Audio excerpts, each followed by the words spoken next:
ባክ ቀደም የበላሁት ጀወል ያት ቺጓጋ ደቅ ብዬ አንዷ ጫማ ልታስጠርግ ደቅ ብላ ነበርና ከዛ ሳይው ተመቸኝ ነደፍኳት። ከዛ አንቺ ስልኳን መንፋብቻት ምን እሱ ብቻ ቺጓ ራሱ እንዳትባተን የሌል ለሰብጄ ነው ላኳት። የሚያራዳ ልጅ ግን የቺኳ ቤተሰብ እንዳትሆን። ኧረ እባክህ ጫማውን እያስጠረገች ነበር የነበረው። ጭማር ሊያዘው ሰውዬ ስልኩን እንሽጥና ወርቁን እንመልስ።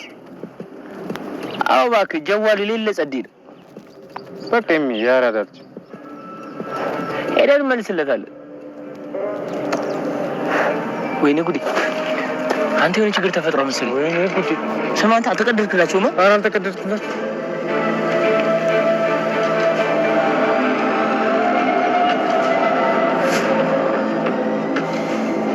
ምን እሺ ነው አንተ ሊባ እንዴ ብሎ ናክኝ?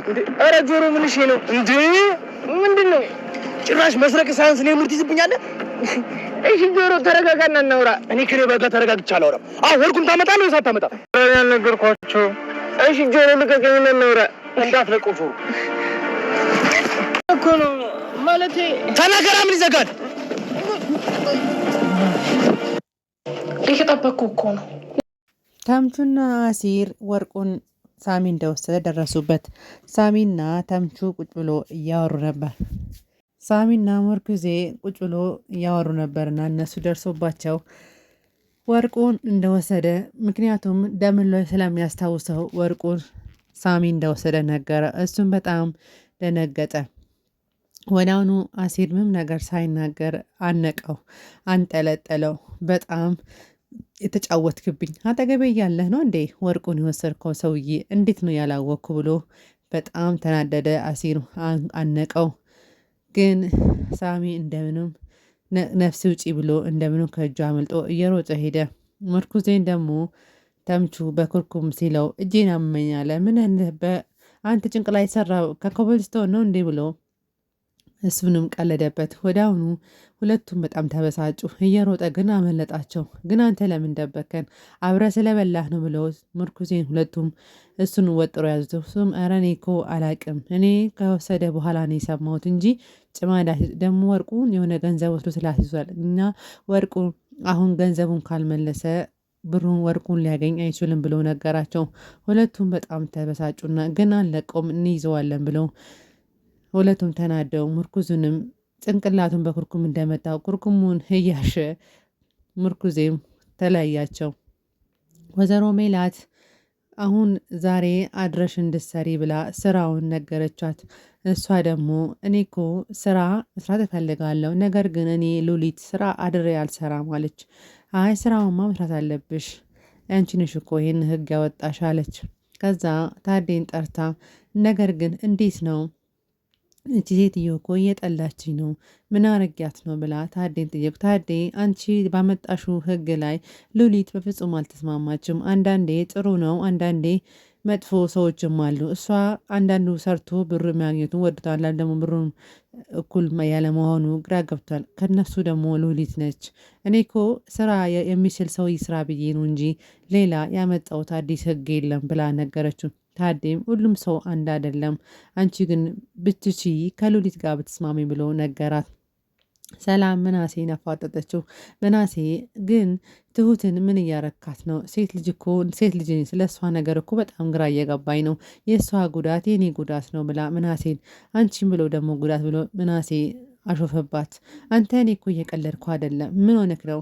አሁን እየነገርኩም ለእሷ መልስ ጣት። እሷ እኮ በጣም ነው የምትወድ፣ ካሁን ከቤተሰብ ጋር ከኛ ጋር ማስተዋውቀሃል። ስለዚህ እሷን ልጅ የእሷን መልስ ልትመልስላት ይገባል። እባክሽ አንቺ ዝም በይ፣ የምታወሪ ሁሉ አይጥመኝም ብሎ አጣጣለባት።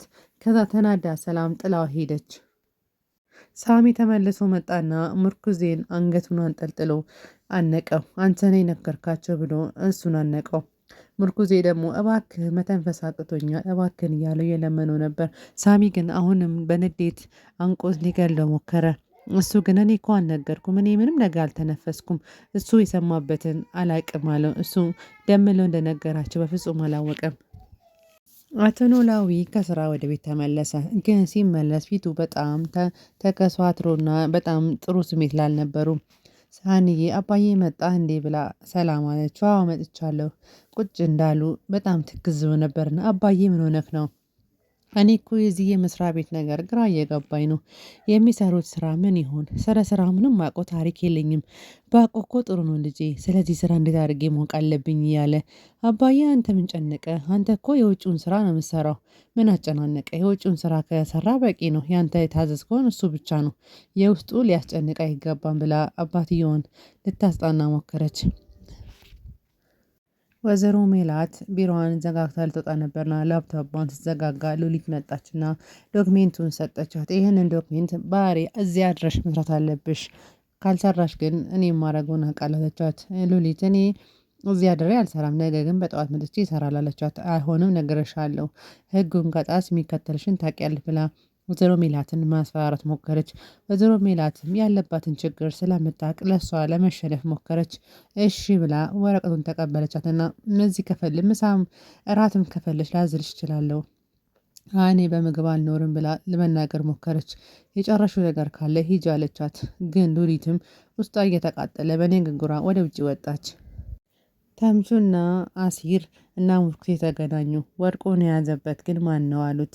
እኛ አንተ ግን ታውቃለህ አውቀህ ነው እኮ የደበቅከን አሉት። ግን እኔ ኪድዬን እኔ በፍጹም አላቅም ብሎ አሁንም አለላቸው። እነሱ ግን በጣም ተጠራጠሩት። ምርኩዜ ከሳሚ ጋር ወርቁን የወሰደበት መሰላቸው። እኔ ስለ ወርቁ ቀለል አድርጌ ነበር ያሰብኩ ከጊዜ በኋላ ነው ትንሽ እንጂ ወርቁ ምን ያህል እንደሆነም እኮ አላቅም ነበር አለ ምርኩዜ። ግን ወርቁን ይዞ ብር እንደወሰደ ነው የሚናገረው። ከዛ ውጪ ማውቀው ነገር የለም አለ። ግን እኔ በጣም ገርሞኛ አይኔ ስር ሆኖ እሱን ያለመያዝ እያለ በጣም ተበሳጨ። ሀንዬ ጋር ስልክ ቢደጋገም ስልክ የደወለ እሷ አታነሳም፣ ስልኳ ተሰርቋል። እሱ ግን አያውቅም። ደወለ ሙሉ ቀን ሲደውል ዋለ፣ ግን እሷ አታነሳም። ከዛ በሉ በቃ እኔ ሀንዬን በአካል ማግኘት እፈልጋለሁ ቻው ብሎ ተሰናበታቸው። ምርኩዜም ወደ የሆነ ካፌ ሄዶ ብቻውን እየጠጣ ነበረ። ሳሚ ደግሞ ከሰላም ጋር ተገናኝቶ ነበርና ሰላም ከሷ ጋር ቁጭ ብሎ እያወሩ ነበረ። ሰላምም እንዴት ነህ ሳሚ አለችው። ደህና ነህ ግን እውነት ሌባ ነህ? እየጠጡ ነበርና አዎ ሌባ ነኝ አላት። ልጅ ሌብነትህ ሰርቅ አሳየኝ አለ። ከዛ እንደ መውደቅ ሆነና ወንበር ስር ወደቀና ከአንዷ ልጅ ኪስ ስር ስልኩን ብድግ አድርጎ ወጣ ብሎ ተመልሶ አሳያት። እሷ ማመን አቃታት። ስልኩ መመለስ አለብህ በደቂቃ አሁን ካልመለስክ ትናገራለህ ብላ ጮኸችበት። ከዛ እሷ ግን እሱ ለመፈተን እንጂ እሱ ስልክ እንደሚሰርቅ እውነት አልመሰላትም። እሱ ግን ሰርቆ አሳያት። ወዲያውን ስልኩን መለሱና ሰላምና ሳሚ ከዛ ከካፌ ወጡ። ከካፌ ወጥቶ እሱ ምርኩዜ ጋር ሄደ። ምርኩዜ ደግሞ ቁጭ ብሎ ብቻውን እየጠጣ ነበርና እንዴት ነው ተመችቶሃል? ይህ ዛሬ ብቻህን እየጠጣሽ ነዋል። እኔ ጋብዝሃለሁ በቃ እንደፈለክ ጠጣ። እኔ ያንተን ገንዘብ አልፈልግም አለ ምርኩዜ። ያንተን ገንዘብ አልፈልግም ተወኝ፣ እኔ ከአንተ ጋር አልጠጣም ብሎ ለመናገር ሞከረ። እባክህ ወደህ ነው ትጠጣለህ፣ ምነግርህን ደግሞ ትሰማለህ። አትንገረኝ፣ ምንም ነገር እንድትነግረኝ አልፈልግም። ምክንያቱም ጉሮሮዬን አንቀህ እኮ እንዳልተነፍስ አድርገኛል። እሱን የረሳው እንዳይመስል ተናድጄ ነው በቃ ይቅርታ አለው። ከሰላም ጋር እንደወጣና ከሰላም ጋር ጥሩ ጊዜ እንዳሳለፈ ነገረ። እሱ ግን ምንም ሊቀበለው አልቻለም። ጸጥ ብሎት ብቻ እንደ መስማት ነገር አለ። ወይዘሮ ሜላት ዛሬ ስራውን እየሰራች ቢሮ ነው ማድሮ ብላ ለምናሴ ደወለች። ምናሴ ደግሞ ቀጥ ብሎ ቢሮ መጣ። አንኳኩቶ ገባ። እንዴ እማዬ እኔ እዚህ እንዳለሽ እኮ አላቅም ነበር። እውነት እኔ ቢሮ ታድራለሽ ብዬ አላመንኩም ነበረ። እንኳን በሰው ቢሮ ተቀጥረሽ በራስ ቢሮ ማድረሽ ስለማታውቂ ግራ ገብቶኝ ነው የመጣሁት። ልጄ ያለው ነገር ታውቃለህ። በቃ እኔ ያው በፊት እኮ በራሴ ገንዘብ ሲሆን የፈለኩትን ነበረ ማድረገው እና ወደ ቤቴ ሂድ ስትለው እሱ አልሄድም ብሎ አስቸገራት። ሂድ ብያለሁ ብላ ለመነችው። ነገር ግን እሱ እኔ አንቺን ጥዬሽ አልሄድም፣ እዚህ ከአንቺ ጋር ደረቅ ወንበር ላይማ አታድርም ልጄ ብላ ልታናገረው ሞከረች። እሱ ግን አልፈለግም ብሎ ከዛ ወይዘሮ ሜላት ስራውን ሳትሰራ ወደ ቤቷ ሄደች። ከዛ ሉሊትና ታዴ ተገናኙ። እኔ ዛሬ ወይዘሮ ሜላትን የሆነ ስራ ሰጥቻታለሁ፣ ያንን ስራ ሰርታ ካላደረች ነገ ጠዋት ከስራ አባራታለሁ አለች። ታዴ ኧረ ተይ ግን ተይ ጥሩ አይደለም። ወይዘሮ ሜላት እኮ ስራ ያስፈልጋታል። ምንም ነገር እንደዚህ የሰማሁን ነገር ንገረኝ። እኔ ስለ እሷ መከታተል ትቻለሁ። አቶ መዛክርም ስራ እሷን መከታተል ስለ ጠበቃውም ነገር ተው ስላለኝ እኔ ትቻለሁ። እናንተ እኔ አሁን የመጣችኋን ወይዘሮ ሜላት እንዴት እንደምታደርጉ እኔ እኮ ስንት ቆይቼ አንድ ቀን ዞር ብላችሁ አይታችሁን አታውቅም። እኛ እኮ ችግር ላይ ስላለች ለመርዳት ነው እንጂ ሌላ ነገር አስበን አይደለም። ሆነም ቀረ ነገ ጠዋት እሷን አባረታለሁ ብላ ስትሰማ ታዴ በይ በቃ እኔ ከአንቺ በላይ እኔ ሉሊትን ማቃት ሉሊት ያለችም ከየት የመጣች እንደሆነች አላቅም ብሎ ተናዶ ጥሏት ሄደ። አሲርም ወደ ቤት ተመልሶ ሊያገኛት ፈለገ። አሲሩ አንኳኩቶና ሀንዬ ጋር ገባ። ሰላም ሀንዬና አባቷ አልጋ ላይ ቁጭ ብሎ እያወራ ነበርና አባቷ ፋኖሴ ቆየች እያለች ነበር ሀንዬ። ፋኖሴ ቆየች ግን ጎረቤት ናል ከዛ ከቡቲሌ ጋር አረቄ እየጠጣች ይሆናል ብሎ ሲሳሳቁ፣ ኧረ አባዬ አይመስለኝ አንተ ግን መቼ ነው የምትቀናው? ምን እቀናለሁ ፋኖስ እኮ ምንም እንደማታረግ አውቃለሁ ብላ ስትከራከረው ወዲያውኑ ገባና አሲር ሀንዬ ስልክሽ የት ሄዶ ነው? ለምንድነው ስልክ ማታነሽ? ምን ሆነሽ ነው አላት። ወይ ስልኬ እኮ ጠፋብኝ። ማን የወሰደብሽ? እኔ እንጃ በቃ ጠፋ፣ ስልኩ ጠፋ። ቁጭ አድርጌ በቃ ተወሰደ እንደ ቀልድ ተናገረች። እሷ ግን ማን እንደወሰደ ራሱ አስተዋል የያዛ ስልኳን ቁጭ አድርጋ ነው። ከሰላም ጋር እንደጠፋም አላስታወሰችም።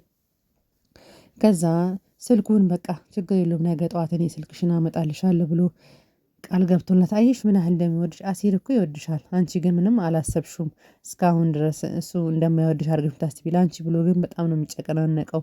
እንደሱ ግን እኮ የለም አለች። ከዛ ወይዘሮ ሜላት ጠዋት ስራ ቦታ ስገባ ሉሊት ያንን ዶክሜንቱን ፈልጋ መጣች። ሂጂ አልሰራችም፣ እኩል ስለገቡ ያልሰራች መስሏት ከዚህ ስራ ውጭ ያለቻት። እሷ ግን ለምንድን ነው አለች። ታዴ ደግሞ ፈጣሪ ስጠውና የወይዘሮ ሜላትን ቢሮ ገብቶ ወረቀቱን ሰርቶላት ነበርና ያንን ወረቀት እሱ ድንገት መጥቶ ምን ሆናችሁ ነው ብሎ ሉሊትና ወሰዳትና ወደ ቢሮ ተመልሶ እሱ ወረቀቱን ወይዘሮ ሜላት እኔ ሰርቼዋለሁ። እሷ እኮ አንተን የሰራህ ግን እንዴት ተረዳኸኝ? እንዴት ሰራህልኝ? አለች። በቃ መስራት ስላለብኝ አንቺን ለማገዝ ፈልጌ ነው ያገዝኩሽ አላት። እሷም ደስ አላት። በቃ ታዴ በጣም አመሰግናለሁ፣ እንደዚህም አልጠበቅኩም። በጣም መልካም ሰው ነህ፣ ሁሉ ነገር እኔን ስላገዝክኝ በጣም አመሰግናለሁ አለችው።